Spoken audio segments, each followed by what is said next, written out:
I was fairly short of work, actually. Yes, we started it during the pandemic, but I just knew if you did something cool, people would come. I knew it would build up. I love this country. I've been here 13 years, man.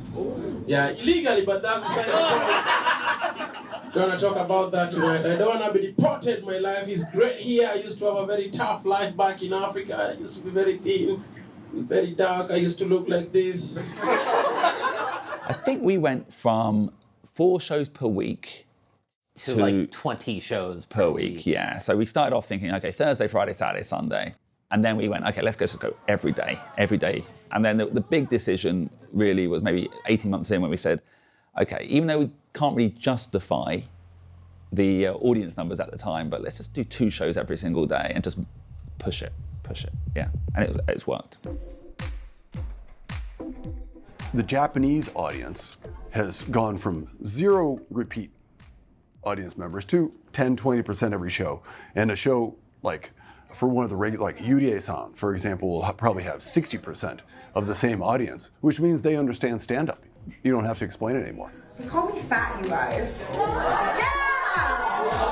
I don't mind the death threats, but fat! I think maybe there is a curiosity in the genre with its possibilities of, oh, are they gonna say things that are considered provocative and that we don't really hear on Japanese mainstream media? So I think there's like a interest in that aspect, a curiosity of like hearing something edgy. Actually, I can do better in Japanese.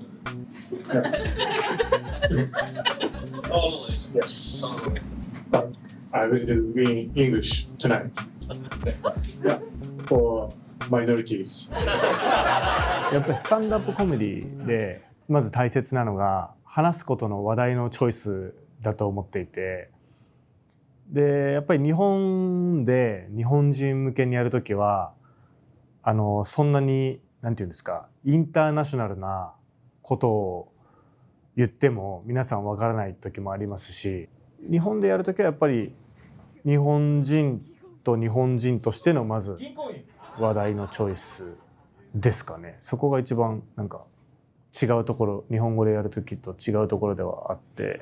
3 years of doing comedy here, what I've realised is British people come to judge comedy, Americans come to enjoy comedy, Japanese people come to study English. That's essentially what we're doing here. すごい僕はなんか英語の言語自体がスタンドアップコメディにすごい向いてるなと思って、なんか語順がどんどん修飾していくから、最後にこうオチを言っても自然というか感じがあって、でも日本だとなんか文章の語順が英語と違うから、なんかこのオチを最後にポッていうのがすごいなんか、はいここで面白いこと言いますよみたいな感じの空気がすごい日本語の方がより出てしまって、なんかこうスタンドアップコメディの芸の文脈とこの日本語の語順の相性がちょっとそこまで良くないのかなとか思うこともあるんですけど。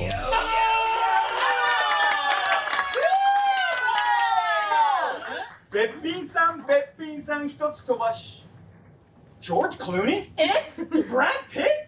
マット・デイモン一つ飛ばして。Oh my God! My first interaction, I walked into the Watanabe Entertainment Comedy School on accident. On accident? Not on accident. Well, it said comedy school in English in big letters, so I thought they would do it in English, and I walked in and it was all in Japanese. ダニエルです。ゆうきです。わたるです。はい、ラビットビーチです。I didn't even know what manzai was until I was 25, and we're Japanese people, it's like in their blood, like especially in Osaka. They just know how to get a laugh between 2 people. The defining characteristic of stand-up comedy is a connection with the audience. You share a cultural experience, a historical background, a lived experience, and that's what creates great comedy. It's not manzai, which is the Japanese form, which is a little bit more dry, a little bit more universal. Any artist, any comedian can do the same material because it's sort of like, I don't want to say formulaic because it's brilliant and wonderful, but it's a lot less personal. And stand-up is very personal. Yo! Look at all the diversity in here. I love it.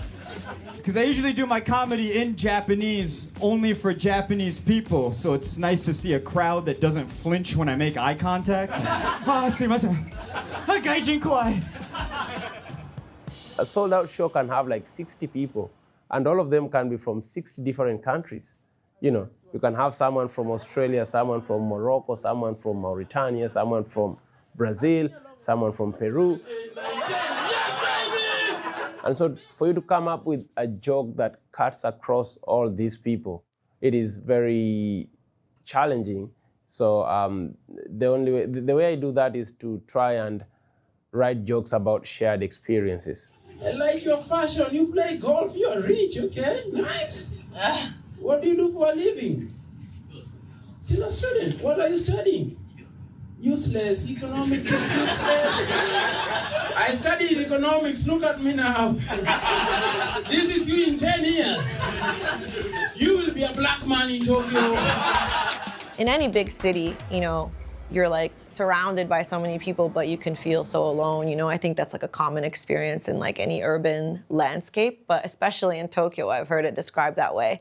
So I think like Tokyo Comedy Bar is really magical because it is like a home. こういう話 SNS に上げたんですよ、トランプの話。じゃあなんか今日はアンチなコメントがいつもより多くて、日本語のコメント。こんなとこで政治の話するなって書かれてて、こんなとこでって。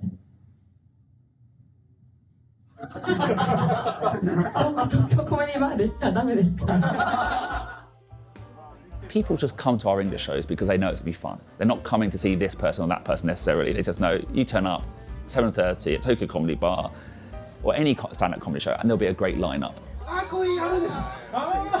If you were a young, funny person now in Japan, like what would you be doing? I'm not saying you could be performing at Tokyo Comedy Bar, but would you be signing up to an agency to be told what to say? So what I want to see more and more is less like name branded shows and more like just come to stand-up comedy and you'll have a great time.